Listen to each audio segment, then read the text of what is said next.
بسم اللہ الرحمن الرحیم الحمد للہ رب العالمین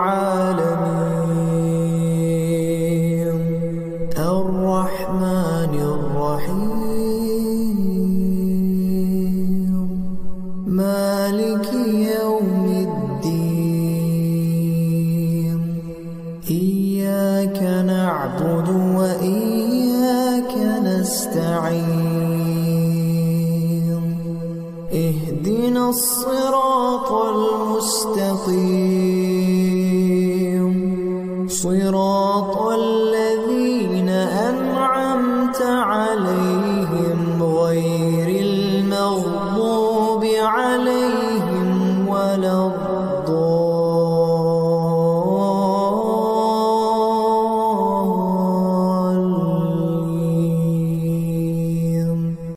على أعدائهم أجمعين من الأزل إلى الأبد أما بعد فقد قال الماجد الأمجد في كتابه الممجد وقوله المسدد بسم الله الرحمن الرحيم تبارك الذي بيده الملك وهو على كل شيء قدير الذي خلق الموت والحياة ليبلوكم أيكم أحسن عملا صلوات بر محمد اللهم صل على محمد وآل محمد. ہمارے انتہائی واجب احترام حجت الاسلام مولانا اختر حسین نسیم صاحب بہت خوبصورت انداز سے آپ کے سامنے ذکر فضائل و مصائب عالم محمد بیان فرما رہے تھے. اللہ تعالیٰ ان کی خدمات کو قبول فرمائے. الہی آمین. برادرم تجمل مہدی صاحب نے مجلس ابدا کا اہتمام کیا. اللہ ان کی توفیقات میں اضافہ فرمائے. الہی آمین. ان کے بزرگ کے درجات بلند فرمائے. انہیں جنت الفردوس کی نعمتوں سرفراز فرمائے. الہی. برادر تجمل صاحب جو دینی مدرسے کے لیے یہاں پر مسلسل جدوجہد فرماتے ہیں اور جو تعلیم قرآن دیتے ہیں، اللہ تعالیٰ اس کا انہیں بہترین اجر و ثواب عطا فرمائے اور تمام حاضرین مجلس کو ان کی جملہ حاجات میں کامیابی عطا فرمائے. کسی کے ساتھ دعا ہے کہ یہ کورونا وائرس سے دنیا کے ہر انسان کو اللہ محفوظ رکھے اور تمام مقدس مزارات کی حفاظت فرمائے. ہمیں ان کی زیارت کا شرف عطا فرمائے. قرآن مجید میں 29ویں پارہ کا آغاز سورہ ملک سے ہوا ہے. ارشاد قدرت ہے تبارک الذی بیدہ الملک وہو علی کل شیء قدیر. پاک و بے نیاز ہے اللہ جس کے قبضے قدرت میں کائنات ہے اور وہ ہر چیز پر قدرت کاملہ رکھتا ہے. الذی خلق الموت والحیاۃ، اس نے زندگی اور موت کو پیدا کیا. لیبلوکم ایکم احسن عملا، تاکہ تمہیں آزمائے تم میں سے کون ہے کہ جو حسن عمل میں آگے بڑھتا ہے. اس سے کہ عمل سے زندگی بنتی ہے جنت بھی جہنم بھی. عمل سے زندگی بنتی ہے جنت بھی جہنم بھی. یہ خاکی اپنی فطرت میں نہ نوری ہے نہ ناری. ہم میں سے کوئی شخص جنت کا سرٹیفکیٹ لے کے نہیں آیا دنیا میں، بلکہ یہاں اس کی کوشش کرنی ہے، نتیجہ وہاں ملے گا. چھٹے امام حضرت جعفر صادق علیہ الصلوۃ والسلام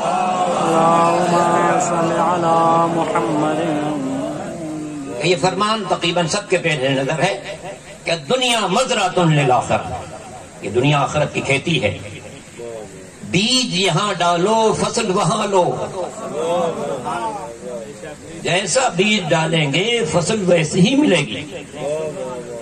انسان ہزاروں سال سے اپنی غذائی ضروریات کے لیے غلے اگا رہا ہے. سینکڑوں قسم کے غلے ہیں، بلکہ ایک ایک غلے کی کئی قسمیں. بات ایک دوسرے سے بہت نزدیک ہیں، جیسے جو اور گیہوں. سائز ایک جیسا، ذائقہ ایک جیسا، استعمال ایک جیسا، زمین ایک جیسی چاہیے، زمانہ ایک جیسا چاہیے، فصل ایک جیسی چاہیے. اتنی مناسبتوں کے باوجود یہ ممکن نہیں ہے کہ ہم جو کی کاشت کریں اور گیہوں برآمد ہو جائے، یا گیہوں کی کاشت کریں اور جو برآمد ہو جائے. کوئی شخص اگر آپ سے کہے کہ جناب اس سال میرے پاس